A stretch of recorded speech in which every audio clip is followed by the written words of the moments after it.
चलिए अब देखते हैं एक्सरसाइज 1.4 से question number 1। The following data are obtained from the family budget inquiry of middle class people. State the change in the cost of living index number in the year 2015 with respect to the year 2013. By finding the index number। अब आगे question हम बाद में पढ़ते हैं।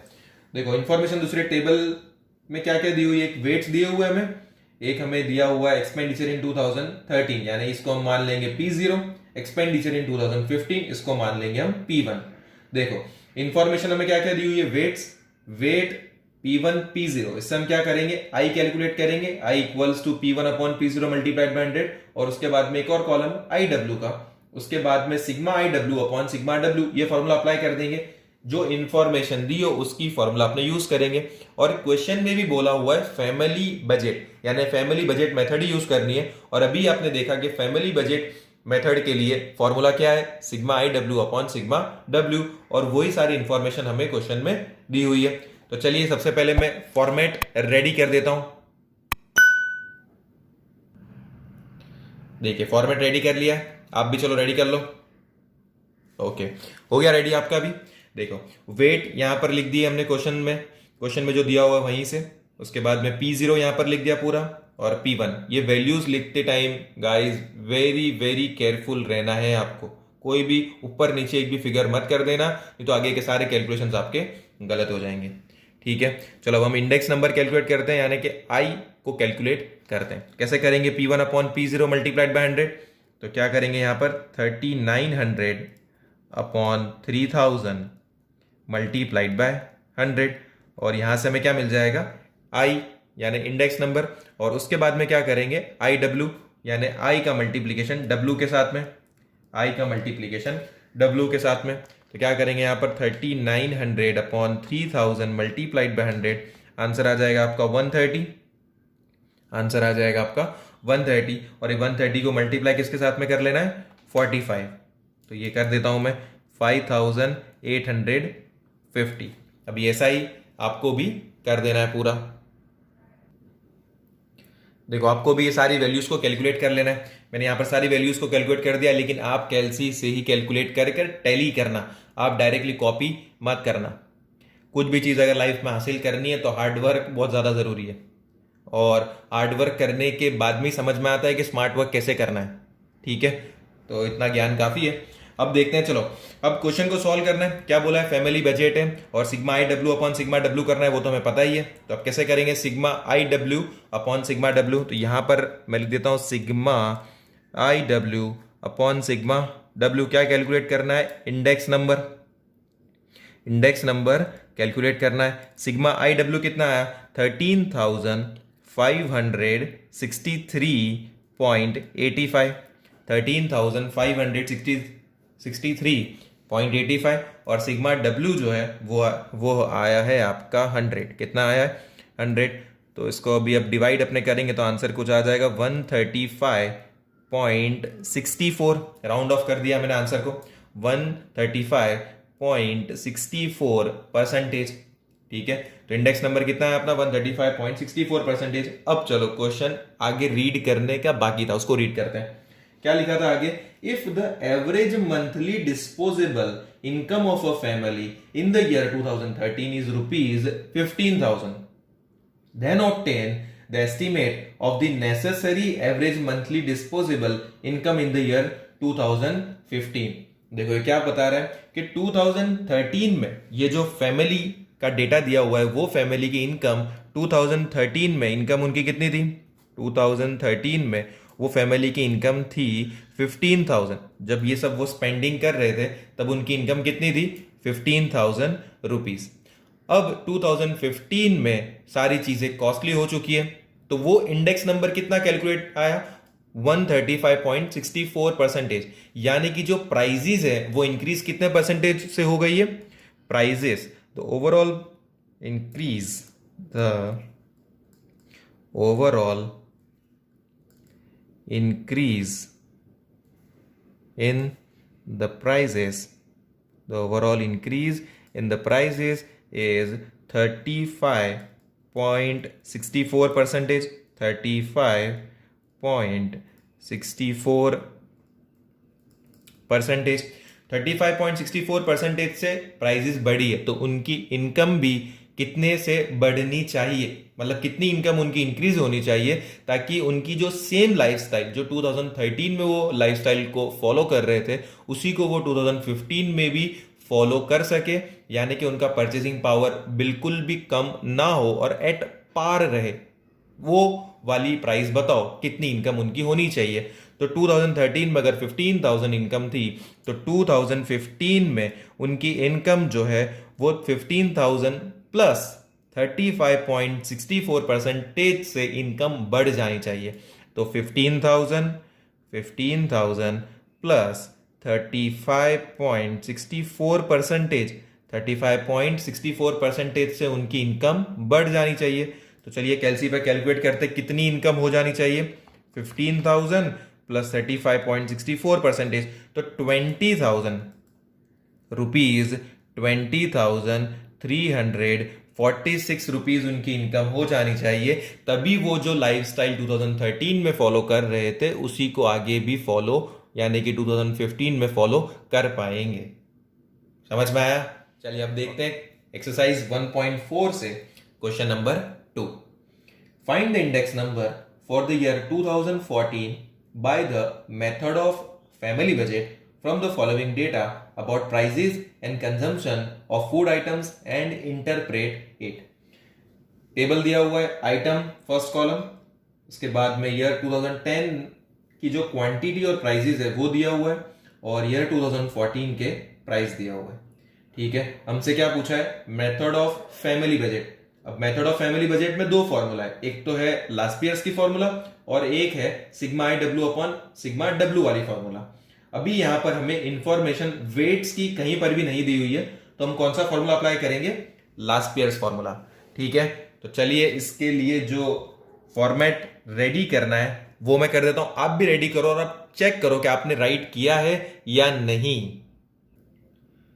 चलो format ready कर दिया है, आइटम एक साइड पे लिख देना है, ईयर 2010 की हमें क्वांटिटी और प्राइस दी हुई है और ईयर 2014 से हमें प्राइसेस दी हुए हैं। तो Q0 P0 और P1 हमें दिया हुआ है। अब देखो फैमिली बजट मेथड है और यहां पर वेट्स नहीं दिए हुए, तो कौन सी फॉर्मूला अप्लाई करेंगे? Last years formula. Very good. Last years formula क्या होती है? लास्ट ईयर्स फॉर्मूला की ट्रिक याद है ना? 1000। Yes, very good. Sigma P1 Q0 upon sigma P0 Q0 multiplied by 100। Index number calculate करना है, index number bye family budget method. अब देखो सिग्मा P1 Q0 चाहिए, P1 Q0, तो हमें कॉलम कौन सा चाहिए होगा? P1 Q0। उसके बाद में हमें एक और कॉलम चाहिए सिग्मा P0 Q0, यानी P0 Q0 का एक कॉलम हमें रिक्वायर्ड है। अब P1 Q0 क्या करेंगे? P1 Q0 18 multiplied by 60, 18 multiplied by 60 कितना आ जाएगा? ये 1080। और P0 Q0 15 multiplied by 60, 15 multiplied by 60, तो आंसर आ जाएगा यहां पर 900। ऐसे ही इसका टोटल तक अपने पहुंच जाने का है। देखो मैंने सब कैलकुलेट कर दिया है, P1 Q0 भी और P0 Q0 भी, और मेरी उम्मीद है कि आपने कैलसी पर कैलकुलेट किया होगा और अब आप टैली कर रहे होंगे मेरे साथ में। सिग्मा P1 Q0 आएगा 4640, सिग्मा P0 Q0 आएगा 3610। अब फॉर्मूला में इनपुट कर देंगे, सिग्मा P1 Q0 कितना है? 4640, तो यहां पर हम लिखेंगे 4640 divided by sigma P0 Q0 and that is 3610 multiplied by 100। तो यहां पर आंसर आपका क्या आ जाएगा? 4640 multiplied by 100 divided by 3610 gives you 128.53%, 128.53%। और क्वेश्चन में हमें फैमिली बजट मेथड से इंडेक्स नंबर कैलकुलेट करने के लिए बोला गया था, लेकिन आगे एक और चीज बोली हुई है about price and consumption of food items and interpret it. Interpret करना है, तो इंटरप्रेट हम कैसे करेंगे? इंटरप्रेट में हम लिखेंगे कि 28.53%, 128.53 minus 100, 28.53% is the overall increase in prices, is the overall increase in the prices. ठीक है, चलिए अब देखते हैं एक्सरसाइज 1.4 से question number 3. Compute the cost of living index number by the method of total expenditure from the following data. एक table दिया हुआ है जहां पर item A B C D E, unit दिए हुए क्विंटल में 20 kg, 10 लीटर, डजन, मीटर, और quantity of year 2014, price of year 2014, price of year 2015. अब देखो टोटल एक्सपेंडिचर मेथड बोली हुई है. अब टोटल एक्सपेंडिचर मेथड में दो फॉर्मूला है, आपको याद होगा. टोटल एक्सपेंडिचर मेथड में दो फॉर्मूला है, बताता हूं आपको. टोटल एक्सपेंडिचर मेथड जहां पर दो फॉर्मूला है, एक फॉर्मूला है लास्ट ईयर्स की और एक फॉर्मूला है पास्ट ईयर्स की. लास्ट ईयर्स की फॉर्मूला कब हम इंपोर्ट करते हैं? जब क्वेश्चन में हमें बोला गया हो कि क्वांटिटी बेस ईयर की यूज करना है. तो अभी हम ये क्वेश्चन देखेंगे तो ये क्वेश्चन में हमें जो क्वांटिटी है वो बेस ईयर की ही दी हुई है, करंट ईयर की क्वांटिटी ही नहीं दी है. तो हम क्या करने वाले हैं? लास्ट ईयर्स फॉर्मूला यूज करके cost of living index number को कैलकुलेट करेंगे. चलो, तो अब इसके लिए हमें एक फॉर्मेट को रेडी कर देना होगा. तो चलिए मैं पहले फॉर्मेट को रेडी कर देता हूं. देखिए फॉर्मेट को रेडी कर दिया है. Item A B C D E और यूनिट यहां पर Q0 P0 2014 का डेटा, P1 दैट इज 2015 का डेटा. अब देखो यूनिट में हमें जो फर्स्ट आइटम ए के लिए दिया हुआ है वो क्विंटल में दिया हुआ है, ठीक है, और जो क्वांटिटी है वो केजी में. क्वांटिटी जो है वो केजी में. क्विंटल का मतलब कितना होता है? 100 kg. क्विंटल का मतलब कितना होता है? 100 kg.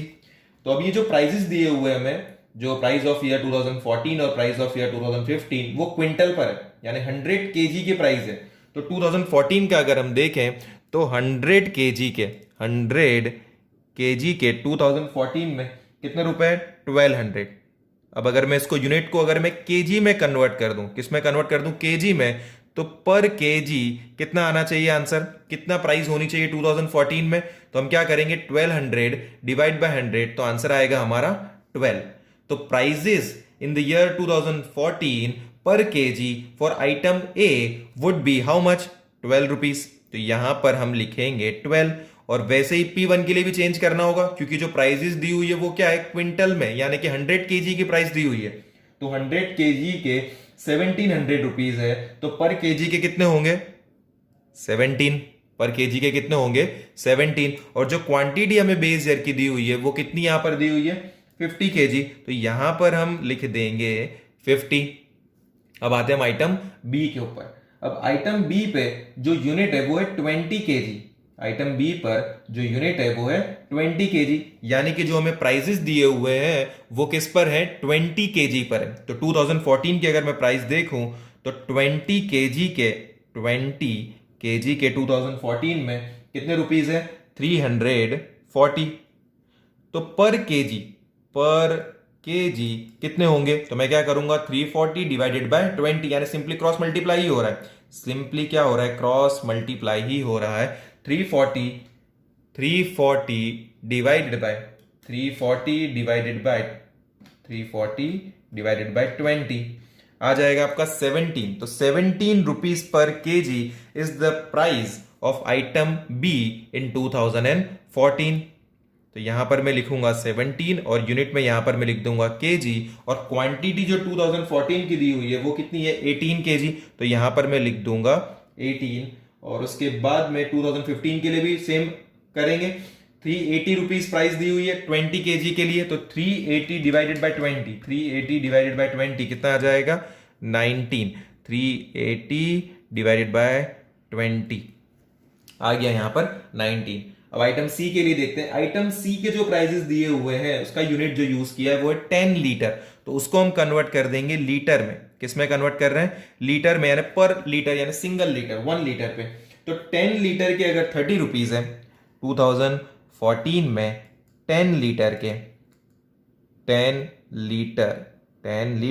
कितने रुपीज हैं? 10 लीटर के 30 रुपीज 2014 में। तो 1 लीटर के लिए कितने होंगे? तो यहां पर भी होने वाला है क्रॉस मल्टीप्लाई, ये 1 ऊपर और ये 10 नीचे, तो आंसर आ जाएगा आपका 3 rupees per litre is the item C price in the year 2014। तो मैं यहां पर लिख दूंगा 3, और सेम वे में P1 कैलकुलेट कर लूंगा 40/10, 40/10, यहां पर आंसर आ जाएगा 4 रुपीज पर लीटर।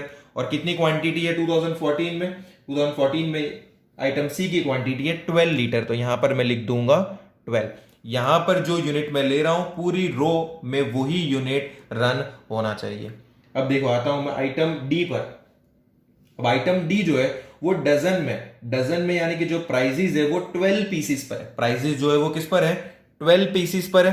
तो 12 पीसेस की प्राइजेस है 1 डजन इक्वल्स टू 12 पीस। तो 12 पीसेस की प्राइजेस 2014 में 12 पीसेस की प्राइजेस 2014 में 15 रुपीज। तो पर पीस यानी कि 1 पीस की प्राइस 2014 में कितनी होगी? इसके लिए मैं करूंगा क्रॉस मल्टीप्लाई, 1 का मल्टीप्लीकेशन 15 में वो न्यूमरेटर में और 12 नीचे डिनोमिनेटर में। तो आंसर आ जाएगा आपका 15 divided by 12 is equals to 1.25 per piece of item D in the year 2014। तो यहां पर मैं लिख दूंगा 1.25, और सेम वे में अब मैं P1 कैलकुलेट करूंगा।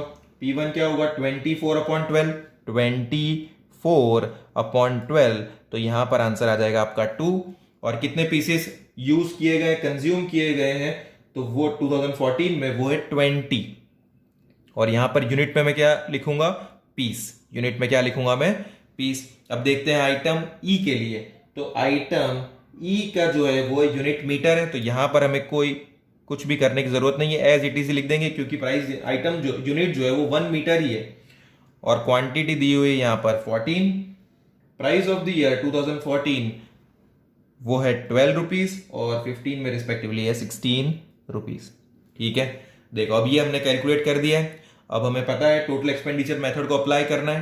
टोटल एक्सपेंडिचर मेथड को अप्लाई करना है, और हमें पता भी है कि लास्पेयर्स फॉर्मूला का यूज कर रहा है। लास्पेयर्स फॉर्मूला आपको पता है, लास्पेयर्स फॉर्मूला क्या होता है? Sigma P1 Q0 upon sigma P0 Q0 multiplied by 100। तो यहां पर हम एक कॉलम बनाएंगे P1 Q0 का, यहां पर एक कॉलम बनाएंगे हम P0 Q0 का। उसके बाद में क्या करना है, जैसा हमने क्वेश्चन नंबर 2 के लिए किया था सेम टू सेम अब वैसा ही क्वेश्चन नंबर 3 के लिए भी कर देना है। बस क्वेश्चन नंबर 3 में एक लेवल अप क्या है कि हमें यूनिट को कैलकुलेट करते हुए Q0 P0 और P1 को कैलकुलेट करना है। मतलब यहां पर ध्यान देना है, जबकि क्वेश्चन नंबर 2 में क्या था, हमें डायरेक्टली Q0 P0 और P1 दिया हुआ था। अब क्वेश्चन नंबर 3 आगे जो है वो आप सेम टू सेम 2 की तरह ही कर सकते हैं और आंसर को कैलकुलेट कर सकते हैं। ठीक है, और आंसर आप टैली करना चाहे तो ये टैली भी कर सकते हैं। देखो मैं आंसर आपको दे रहा हूं। चलिए अब देखते हैं एक्सरसाइज 1.4 से क्वेश्चन नंबर 4। देखो क्या लिखा हुआ है, compute the general index number for the production using the following data. तो टेबल एक दिया हुआ है, item cotton cloth, grains, sugar, steel, copper, cement, weight दिए हुए हैं और इंडेक्स नंबर ऑफ प्रोडक्शन। अब देखो ये बहुत ही आसान क्वेश्चन है, ये आप खुद ही सॉल्व कर सकते हो। देखो क्या करना है, एक आइटम का कॉलम, एक वेट का कॉलम, एक इंडेक्स नंबर यानी कि आई का कॉलम। उसके बाद में क्या करना है, आई डब्ल्यू का कॉलम जिसमें आई डब्ल्यू दोनों का मल्टीप्लीकेशन होगा, और उसके बाद में sigma I W upon sigma W, तो आपको मिल जाएगा जनरल इंडेक्स नंबर। ठीक है, तो ये तो आप खुद से सॉल्व कर ही सकते हैं। अब देखते हैं उसके आगे जो क्वेश्चन है वो है क्वेश्चन नंबर 5। क्वेश्चन नंबर 5 में क्या पूछ रहा है हमसे, the details of expenditure on clothing for the worker class of a region are as follows, find the index number for clothing by the total expenditure and family budget method. अब देखो information हमें दी हुई है और दोनों method से हमें question को सॉल्व करना है। एक है टोटल एक्सपेंडिचर मेथड और एक है फैमिली बजट मेथड। आइटम दिया हुआ है, unit, quantity in year 2010, price in year 2010, price in year 2014।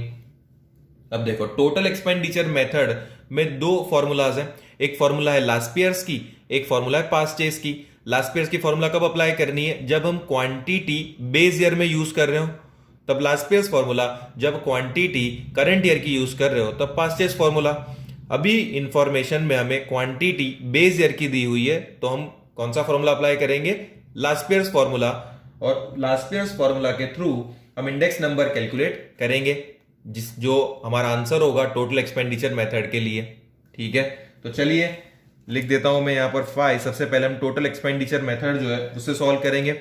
यहां पर मैं लिखता हूं by total expenditure method, by total expenditure, by total expenditure method. और क्वांटिटी जो है वो बेस ईयर की दी हुई है, quantity given for base year, quantity given for base year. तो हम कौन सा फॉर्मूला यूज करेंगे? लास्ट ईयर्स का। लास्ट ईयर्स का फॉर्मूला क्या है? 1000। Very good. Sigma P1 Q0 upon sigma P0 Q0 multiplied by 100। अब यहां पर हम एक फॉर्मेट रेडी कर देंगे, तो चलिए फॉर्मेट को रेडी करते हैं। देखो फॉर्मेट रेडी कर दिया हमने। आइटम साड़ी, धोती, शर्टिंग, अदर, और यहां पर Q0, P0, P1। अब यहां पर वो यूनिट वाला कैलकुलेशन करने की जरूरत नहीं है, क्योंकि यहां पर हमें डायरेक्ट यूनिट जो है वो पीस, मीटर और मीटर, उसमें कुछ भी ज्यादा माइंड अप्लाई करने की जरूरत नहीं है। डायरेक्टली वैल्यूज ही हमें यहां पर लिख देनी है।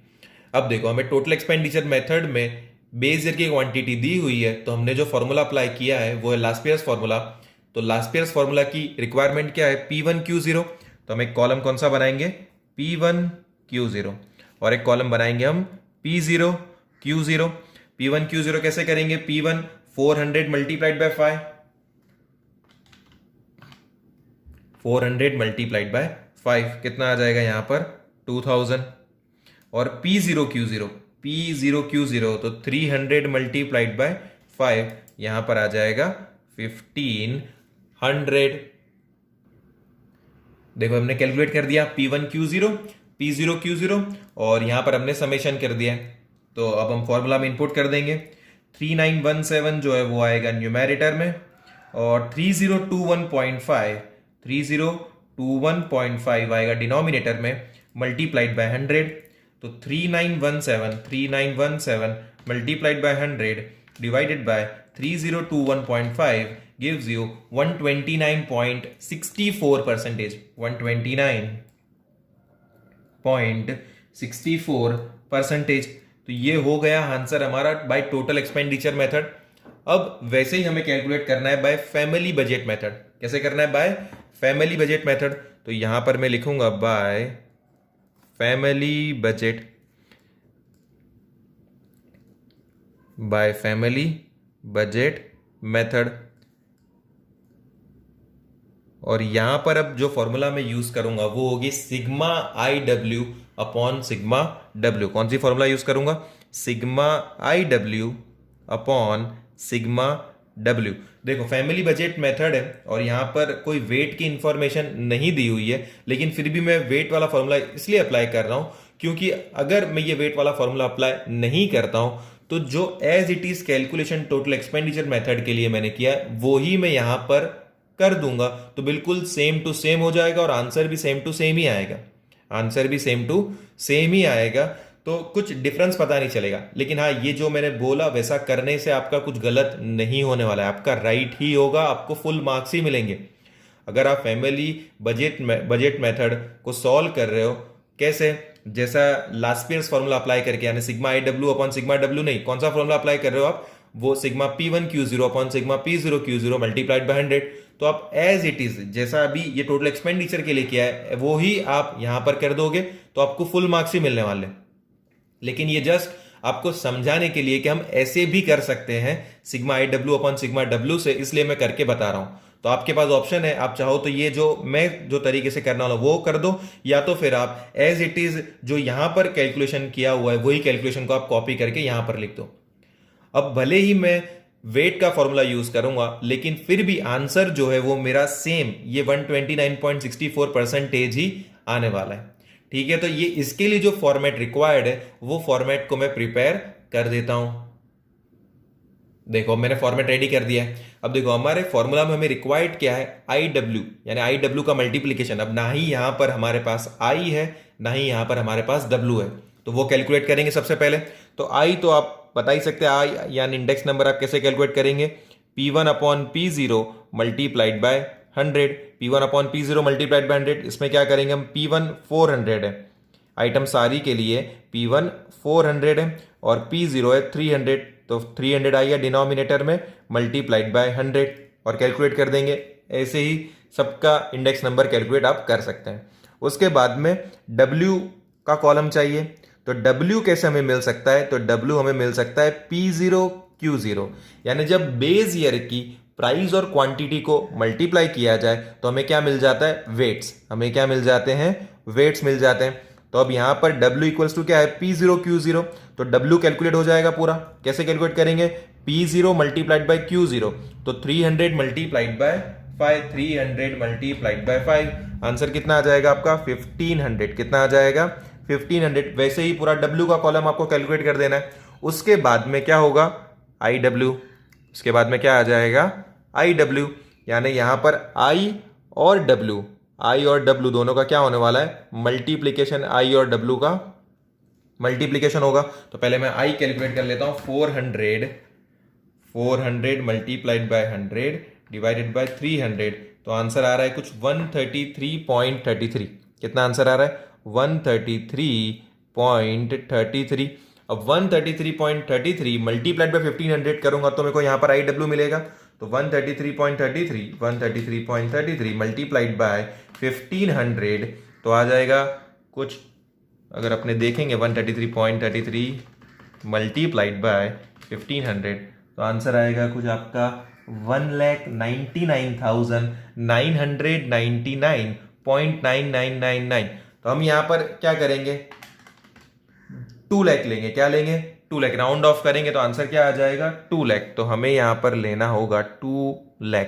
कितना लेना है, 2 लाख। तो यहां पर ये कैलकुलेशन का ध्यान रखना। देखो मैं एक बार फिर से बता देता हूं आपको, 133.33 आया अपना आंसर, ये आंसर आया आपका इंडेक्स नंबर का, ठीक है, आइटम सारी के लिए। उसके बाद में इसको कुछ भी करना नहीं है, मल्टीप्लाई प्रेस करके आपको मल्टीप्लाइड बाय 1500 करना है, तो आंसर आ रहा है देखो इस तरीके से। अपने क्या कर देंगे, सिंपल प्लस 0.1 अगर कर दे तो पता चल जाएगा 2 लाख। देखो 200 एंड देन 000 और पॉइंट है, यानी कितना आ रहा है 2 लाख। तो मैं यहां पर क्या लिख दूंगा, 2 लाख। वैसे ही पूरा सब कुछ कैलकुलेट कर दूंगा मैं।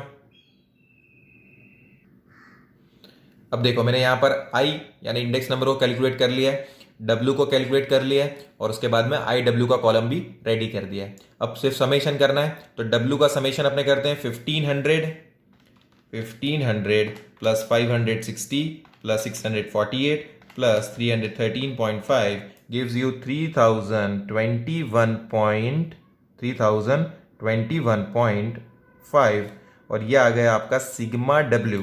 उसके बाद में सिग्मा IW कैलकुलेट करेंगे, 2 lakh plus 80,000 plus 76,000 plus 35,700 gives you 3,91,700, 3,91,700। ठीक है, अभी सिग्मा IW आ चुका है और सिग्मा W। अब इसको फॉर्मूला में इंपुट कर देंगे। सिग्मा IW न्यूमेरेटर में है तो 3,91,700 न्यूमेरेटर में, डिनोमिनेटर में सिग्मा W 3021.5। अब इसको कैलकुलेट कर लेते हैं हम, डिवाइडेड बाय 3021.5 गिव्स यू 129.64%। देखो अब आप आंसर चेक कर सकते हैं, 129.64%, 129.64%। मतलब जब इस तरीके से अगर इंफॉर्मेशन दी होगी तब हम जब आंसर कैलकुलेट करेंगे तो आंसर ऑलमोस्ट सेम क्या एग्जैक्टली सेम ही आने वाला है। क्योंकि आप जब आप वो रिकॉल करोगे, जब मैंने आपको फॉर्मूला एक्सप्लेन की थी, तो टोटल एक्सपेंडिचर मेथड में 2 फॉर्मूला है। टोटल एक्सपेंडिचर मेथड में 2 फॉर्मूला है, एक quantity of base year is given और एक quantity of current year is given. तो जो quantity of base year is given है उसमें हम लास्ट ईयर फॉर्मूला अप्लाई करते हैं और quantity of current year is given उसमें हम पास्ट ईयर अप्लाई करते हैं। और फैमिली बजट मेथड में हम क्या अप्लाई करते हैं, जब वेट्स दिए होते हैं तब हम sigma IW upon sigma W apply करते हैं, और जब वेट्स नहीं दिए होते तब हम क्या करते हैं, लास्ट ईयर फॉर्मूला ही तो अप्लाई करते हैं। इसका मतलब जब क्वेश्चन में quantity of base year is given और बोला होगा कि भाई टोटल एक्सपेंडिचर मेथड और फैमिली बजट मेथड दोनों को फाइंड करो, तो जब दोनों को हम फाइंड करेंगे तो अल्टीमेटली दोनों के आंसर इसी तरीके से सेम ही आएंगे, इसी तरीके से दोनों के आंसर सेम ही आने वाले। और इसके जैसा एक क्वेश्चन जो आपकी इलस्ट्रेशन में दिया हुआ है वो है इलस्ट्रेशन नंबर 18। इलस्ट्रेशन नंबर 18 आप खुद से सॉल्व कर सकते हैं, जो बिल्कुल सिमिलर टू क्वेश्चन नंबर 5 आपके एक्सरसाइज का उसके जैसा ही है। और इसके आगे का जो इलस्ट्रेशन नंबर 17 है वो भी इतना डिफिकल्ट कोई नहीं है, बहुत ही आसान है, वो भी आप सॉल्व कर सकते हैं। चलिए अब देखते हैं इलस्ट्रेशन नंबर 19 क्या लिखा हुआ उसके अंदर। The data referring to worker class of a city are as follows. Find the general index number for the years 2014 and 2015। अब देखो इसमें जो इंफॉर्मेशन दी हुई है वो हमें वेट्स दिए हुए और इंडेक्स नंबर दिया हुआ है 2014 का भी, और इंडेक्स नंबर हमें दिया हुआ है 2015 का भी। देखो अब ये कैसे सॉल्व करेंगे मैं आपको यहां पर बता रहा हूं, थोड़ा रफली बता रहा हूं मैं, लेकिन जैसा टेक्स्ट बुक में किया हुआ है आपकी ठीक उसी तरीके से आपको एग्जाम में करना है। तो फॉर्मेट वही वाला रखना, लेकिन ये जो मैं बता रहा हूं आपको सिर्फ एक्सप्लेनेशन के लिए बता रहा हूं, तो वो देख लो आप। ठीक है, तो यहां पर जो 2014 का हमें जनरल इंडेक्स नंबर फाइंड करना है, 2014 का जनरल इंडेक्स नंबर हमें फाइंड करने के लिए बोला हुआ है, और 2015 का भी बोला हुआ है। तो पहले हम 2014 का जनरल इंडेक्स नंबर फाइंड करते हैं। तो हम मान के चलते हैं कि जो हमें इंफॉर्मेशन दी हुई है वो वेट दिया हुआ है और ग्रुप इंडेक्स नंबर ऑफ 2014, यानी हमें देखो कि वेट दिया हुआ है, वेट यानी कि हमें W दिया हुआ है, और उसके बाद में इंडेक्स नंबर ऑफ 2014 यानी कि हमें I दिया हुआ है। उसके बाद में हम क्या कैलकुलेट कर लेते हैं, IW। तो देखो वेट क्या दिया हुआ है, 48 है, 48 के बाद में है 18, 8, 12 और उसके बाद में दिया हुआ है 14। ठीक है, और ग्रुप इंडेक्स नंबर ऑफ 2014 में दिया हुआ है आपको 210, 220, 210, उसके बाद में 200 और उसके बाद में 210। अब देखो दोनों का मल्टीप्लीकेशन करना है, I और W, ये दोनों का मल्टीप्लीकेशन हम करेंगे। 48 मल्टीप्लाइड बाय 210 आपका आ जाएगा कुछ 10,080 करके। ठीक है, अभी अब मैं डायरेक्ट इसके आंसर्स लिख रहा हूं, तो इसका आंसर है 3,960 यहां पर आएगा IW। उसके बाद में ये आएगा 1,680, जब ये दोनों को मल्टीप्लाई करोगे। उसके बाद में यहां पर आएगा 2,400, उसके बाद में आएगा 2,940। जब आप IW कॉलम का टोटल करोगे, IW कॉलम का टोटल करोगे तो आंसर आ जाएगा 21,060। 21,060 ये आ गया आपका सिग्मा IW, और यहां से आपका मिल जाएगा सिग्मा W जो कि है आपका 100 सिग्मा W है, ये है आपका सिग्मा IW। तो sigma IW upon sigma W, देखो अब sigma IW upon sigma W, तो सिग्मा IW कितना है 21,060, सिग्मा W है आपका 100, तो इसका आंसर कुछ आ जाएगा आपका 210.60%। 210.60%। ये जनरल इंडेक्स नंबर आपने कैलकुलेट किया 2014 के लिए, अब वैसे ही आप कैलकुलेट करेंगे 2015 के लिए जनरल इंडेक्स नंबर। देखो मैंने यहां पर जनरल इंडेक्स नंबर 2015 के लिए भी कैलकुलेट कर दिया है। देखो सेम टू सेम जैसे 2014 में क्या वैसा ही किया है, वेट्स तो ऑब्वियसली यूनिफॉर्म है, उसमें कोई चेंजेस नहीं है। इंडेक्स नंबर जो 2015 का आपके क्वेश्चन में दिया हो वो सारे इंडेक्सेस को मैंने यहां पर लिख दिया। उसके बाद में IW यानी कि ये दोनों वैल्यूज का मल्टीप्लीकेशन करके ये कॉलम रेडी कर दिया है, जिससे मुझे सिग्मा IW मिल गया है, और सिग्मा W 100 ऑलरेडी है given. Sigma IW upon sigma W करेंगे अपने, sigma IW upon sigma W 22,540 upon 100। अगर हम ये करेंगे तो हमारा आंसर आएगा 225.40%। ठीक है, अब देखो क्वेश्चन को अब हम रीड करते हैं, क्या बताया हुआ क्वेश्चन में हमें क्या पूछा हुआ है वो देखते हैं। The data referring to worker class of a city are as follows. Find the general index number for the year 2014 and 15. If the wages of these workers in 2014 are increased by 5% in the year 2015, is this rise in wages sufficient to maintain their standard of living? ये जो index number हमने calculate किया ये उनके खर्चे का index number है, मतलब ये सब जगह है जहां पर उनका एक्सपेंडिचर हो रहा है। तो 2014 में जब उनका खर्चा हो रहा था तो वो था कुछ 210.60। अब वो जो इन्फ्लेशन की वजह से, जो महंगाई की वजह से बढ़कर 2015 में हो गया है 225.40%। तो 210 से 225 हो गया। तो हमें चेक करना होगा कि कितना परसेंटेज इंडेक्स नंबर इंक्रीज हुआ है। तो वो कैसे चेक करेंगे, कितना परसेंटेज चेक करना है तो हम कैसे चेक करेंगे, ये जो 210 है इसको हम क्या करने वाले, बेस में लेने वाले। तो 210.60 का मतलब 100, 210.60 का मतलब 100। तो 225.40 का मतलब कितना, 225.40% का मतलब कितना परसेंटेज हुआ। तो यहां पर हम करेंगे क्रॉस मल्टीप्लाई। तो क्रॉस मल्टीप्लाई जब हम करेंगे तो देखते हैं आंसर क्या आता है। तो 225.40 मल्टीप्लाइड बाय 100 डिवाइडेड बाय 210.6, तो आंसर आएगा 107.03। 107.03। इसका मतलब क्या है कि जो इंडेक्स नंबर है, जनरल इंडेक्स नंबर है, 2014 से 2015 में 7% इंक्रीज हुआ है। कितना परसेंटेज इंक्रीज हुआ है, 7%। 2014 के कंपैरिजन में 2015 में इंक्रीज हुआ है। तो आप ये बिल्कुल भी ऐसा मत कर देना कि 225 माइनस 210 तो आया 15% अप्रॉक्स, तो 15% इंक्रीज हुआ है, ये गलत हो जाएगा। आपको जनरल इंडेक्स नंबर कैलकुलेट करने के बाद में 210 को बेस में रखना है और उससे कैलकुलेट करना है कि कितना परसेंटेज इंक्रीज हुआ है। समझ में आपको, 210 जो है वो अपना बेस है और उसे चेक कर रहे हैं हम कि 2015 में कितना परसेंटेज इंक्रीज हुआ है।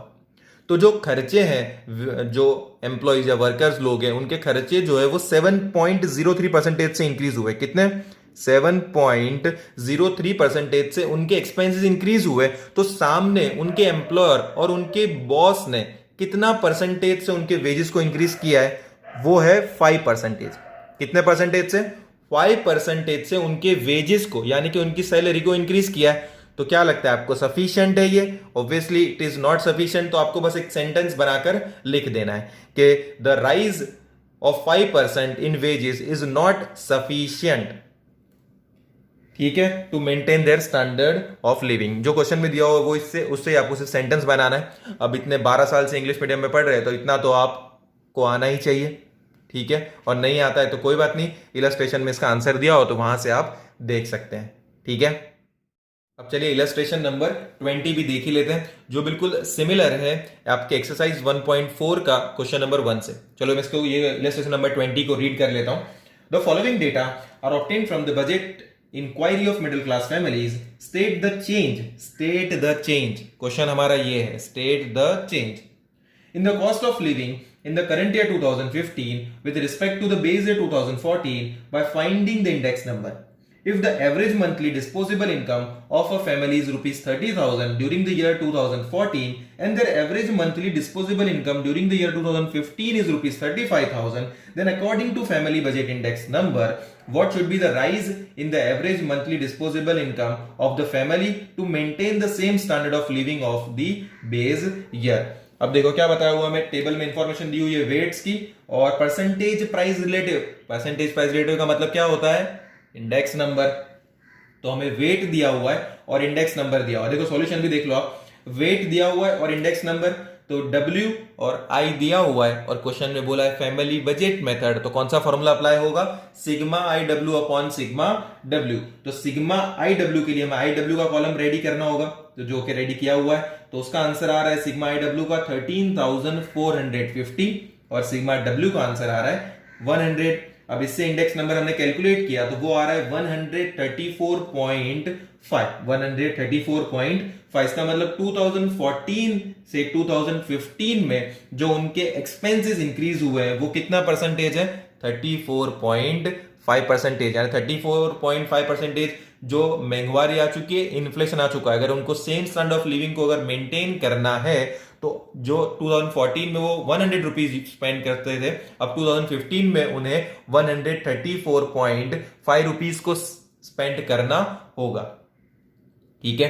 तो अब उनकी इनकम उसके सामने 2014 में थी 30,000, अब उनके एम्प्लॉयर ने वो इनकम को बढ़ाकर कर दिया है 35,000। तो हमें ये बताना है यहां पर कि जो उनकी इनकम को जो बढ़ाया गया है 30,000 से 35,000, क्या वो बराबर बढ़ाया हुआ है। जो इन्फ्लेशन के हिसाब से बढ़ाना चाहिए उतना ही बढ़ा है, तो वो चेक करते हैं हम। तो देखो इंडेक्स नंबर में इंक्रीज कितना है 34.5% का, यानी अपनी इनकम भी जो है वो इंक्रीज कितनी होनी चाहिए थी 34.5% से। तो हम क्या करेंगे, देखो कैलसी पे लो, कैलसी पे रखो 30,000 प्लस करो 34.5%, तो देखो आंसर क्या आएगा 40,350। कितना आंसर आया आपका 40,350, यानी आपकी इनकम को कितना इंक्रीज करना चाहिए था आपके एम्प्लॉयर के 30,000 से 40,350, यानी कि 10,350। That is the change that must be increase by your employer. और उसने वो जो इंक्रीज है वो नहीं दिया आपको, कितना इंक्रीज करा के दिया है 35,000, यानी कि आपको कितना कम उसने इंक्रीज करके दिया है अमाउंट, या कितनी कम उसने इनकम आपको इंक्रीज की है। तो 40,350 माइनस 35,000 जब आप करोगे तो आपको समझ में आएगा कि 5,350 रुपीज उसने क्या किया है, कम हमारी इनकम को इंक्रीज किया है। अब ये इससे क्या होगा, आपकी परचेजिंग पावर डिक्रीज हो जाएगी। तो ये बहुत ही आसान क्वेश्चन है और बहुत ही प्रैक्टिकल क्वेश्चन है जो आप अपनी डे टू डे लाइफ में इनकॉर्पोरेट करके अंडरस्टैंड कर सकते हैं। तो ठीक है फ्रेंड्स, तो ये वीडियो के लिए इतना ही। और अब जो आगे जो क्वेश्चंस आपके आने वाले हैं वो है टिपिकल क्वेश्चंस। अब टिपिकल क्वेश्चंस ऐसे हैं जो एग्जाम में आने की जिसके चांसेस होते हैं 10%। ठीक है, लेकिन अगर आप बोलोगे कि भाई हमें टिपिकल क्वेश्चंस के भी सॉल्यूशन चाहिए, या एक्सरसाइज के जब हम क्वेश्चन सॉल्व कर रहे हैं तो हमें ये स्पेसिफिक क्वेश्चन में डिफिकल्टी आ रही है, तो जो भी डिफिकल्टी और आप चाहते हैं जो भी क्वेश्चन का सॉल्यूशन, तो आप कमेंट सेक्शन में बता सकते हैं, तो वो मैं आपको पोस्ट कर रिकॉर्ड कर पोस्ट कर दूंगा वो वीडियो। ठीक है फ्रेंड्स, तो till then be safe and keep learning. This is Radiant Academy signing of.